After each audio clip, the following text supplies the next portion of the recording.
You're watching ABC4 News. Welcome back. We all know the winter inversion can cause problems for our health, but what can we do to try and minimize the problems? Saray Chin talks to Intermountain Healthcare for some ideas in this sponsored segment. Bad air can especially be difficult for folks in sensitive groups. We have Dr. Denitsa Blagev, Intermountain Healthcare pulmonary medicine physician, joining us now. And in this group, who should especially be careful?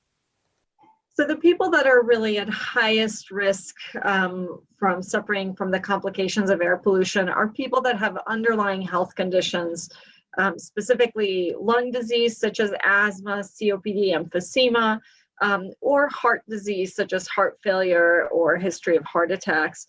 The other two major groups that are particularly sensitive are the really young, so really young children, and then the elderly as well.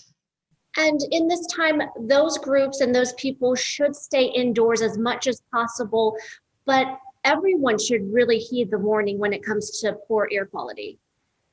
That's right. So I think it's important for all of us to recognize that air quality affects all of our lives, and whether we have symptoms with bad air or not, bad air is bad for us and increases our risk for a variety of things. So all of us really want to be cognizant of that and try to protect ourselves from air pollution.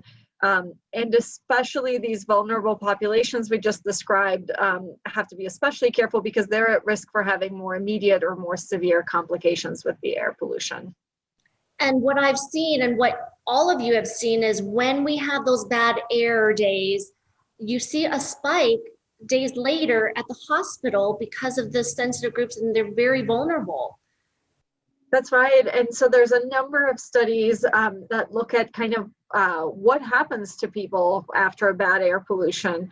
And some of the things may seem obvious, like we see an increased risk of asthma attacks or COPD flares, but there's also an increased risk of developing pneumonia or viral bronchitis, viral lung infections, and also an increased risk of having a heart attack and stroke because those really fine particles that enter the lungs also go into the bloodstream and cause increased risk of clotting. Is there a part of the day that's better than another time that we can go out, or should we just stay in as much as possible? So one of the things I find really helpful is looking at the air quality.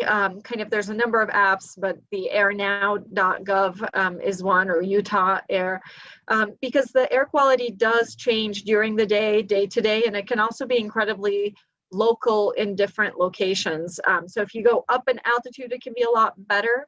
Often it's particularly high, the particulates in the morning because it's colder and all of those particulates are concentrated. And then as the day warms up, they sort of diffuse in a greater volume of air. But the short answer is it can vary tremendously during the day. And so checking the air quality before you exercise and planning around that is a good idea. Such a great reminder. And also there's so many things that we can do. Don't idle, take multiple trips with people, public transportation, just a few of the things that we can prevent and reduce the air pollution that we so want to avoid. More information on intermountainhealthcare.org. Thank you, Dr. Denitsa Blagev. Thank you.